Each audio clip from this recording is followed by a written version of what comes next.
السلام علیکم۔ لومڑی ایک اونچے ٹیلے پر اداس بیٹھی تھی۔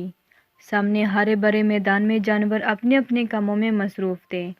کچھ گھاس چر رہے تھے تو کچھ ان کی تاک میں لگے تھے۔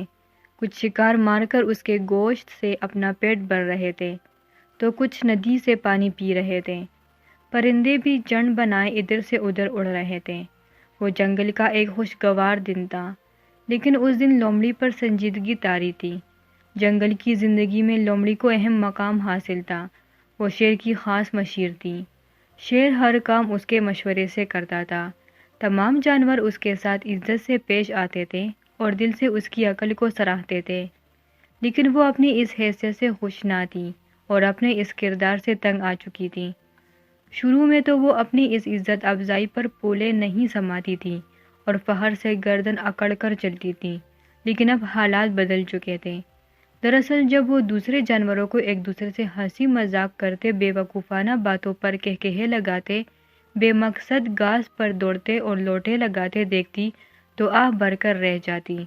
اس کا بھی دل چاہتا تھا کہ لطیفوں پر دل کھول کر ہنسے، گھاس پر لوٹے لگائے، رچھ کے لمبے لمبے بال نوچ کر بھاگ جائے، لیکن جب وہ ایسا کچھ کرنا چاہتی تو دوسرے جانور حیرت سے اسے دیکھنے لگتے اور وہ شرمندہ ہو جاتی۔ کچھ واقعات نے اسے جانوروں کی نظروں میں ایسا بنا دیا تھا کہ وہ اس سے ایسی چھوٹی باتوں کی توقع نہیں کرتے تھے۔ حالانکہ وہ خود کو دوسرے جانوروں کی طرح ہی سمجھتی تھی، یہاں تک اپنی عقل و چالاکی کو بھی اہمیت نہ دیتی تھی، جو جنگل کے ساتھ ساتھ انسانی آبادیوں تک میں اتنی مشہور ہو چکی تھی کہ ہوشیار آدمی کو لومڑی کی طرح چالاک کا خطاب دیا جانے لگا تھا۔ جب وہ ان واقعات پر نظر دوڑاتی جن کی وجہ سے اسے یہ مقام حاصل ہوا تھا تو سر پیٹ کر رہ جاتی۔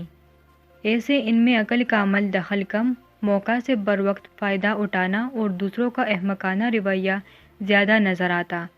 مثلاً وہ واقعہ جس میں اس نے شیر اور بھیڑیے کے ساتھ مل کر 3 شکار کیے، اور جب شیر نے پوچھا کہ تقسیم کس طرح کی جائے اور بھیڑیے نے پہلے جواب دے کر اپنی جان گنوائی تھی، تو لومڑی نے فوراً سبق سیکھا اور 3 شکار شیر کے ہیں کہہ کر عقل مندی کی صنعت حاصل کی۔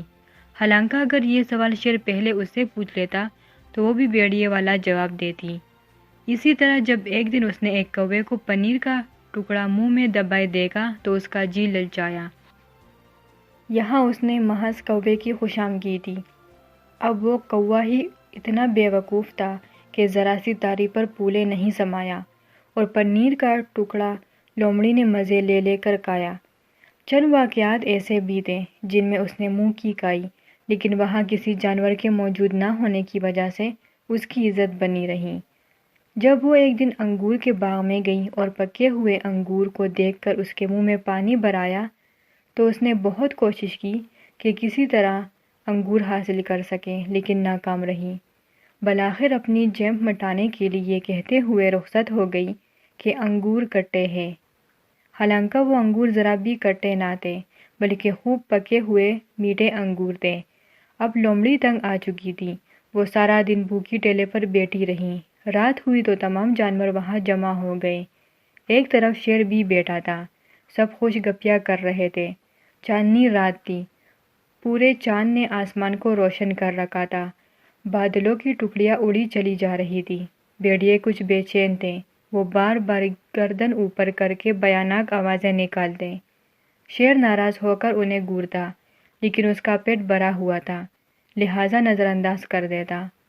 باتوں کے درمیان جانوروں میں بحث چڑھ گئی کہ چاند حرکت کر رہا ہے یا بادل۔ سب آسمان کی طرف نظر اٹھائے اندازہ لگانے کی کوشش کر رہے تھے۔ کچھ کا خیال تھا کہ چاند حرکت کر رہا ہے، جبکہ کچھ جانور بادل کے حق میں تھے۔ ان کی بحث بڑھتے بڑھتے جھگڑے میں تبدیل ہونے لگی تو شیر کو غصہ آ گیا۔ وہ زور سے داڑا، سب کو سام سونگ گیا۔ تم لوگ کون ہوتے ہو فیصلہ دینے والے؟ یہ تو دانا کا کام ہے۔ سب کی نظریں لومڑی کی طرف گھوم گئی۔ ایک بار پھر گینڈ لومڑی کے کوٹ میں آ گری تھی۔ اس کا غصے سے برا حال تھا۔ اسے بالکل پتہ نہ تھا کہ کیا چیز حرکت کر رہی ہے۔ پھر اسے خیال آیا یہ اچھا موقع ہے، ایسا جواب دیا جائے جو احمقانہ ہو تاکہ آئندہ کے لیے اس کی جان چھوٹ جائے۔ وہ بولی، بھائیوں اور بہنوں، اگر چاند رکا ہوا ہے تو بادل چل رہے ہیں، اور اگر بادل رکے ہوئے ہیں تو چاند چل رہا ہے۔ کسی کی بھی سمجھ میں اس کا یہ بے تکا جواب نہ آیا، لیکن یہ الفاظ ایک ایسے جانور کے منہ سے نکلے تھے جسے وہ احمقانہ جواب کی توقع نہیں رکھتے تھے۔ چنانچہ سب نے واہ واہ شروع کر دی، ان میں شیر بھی شامل تھا۔ لومڑی خاموشی سے اٹھی اور نامعلوم مقام کی طرف روانہ ہو گئی۔ مزید ویڈیوز دیکھنے کے لیے ہمارا چینل سبسکرائب کریں۔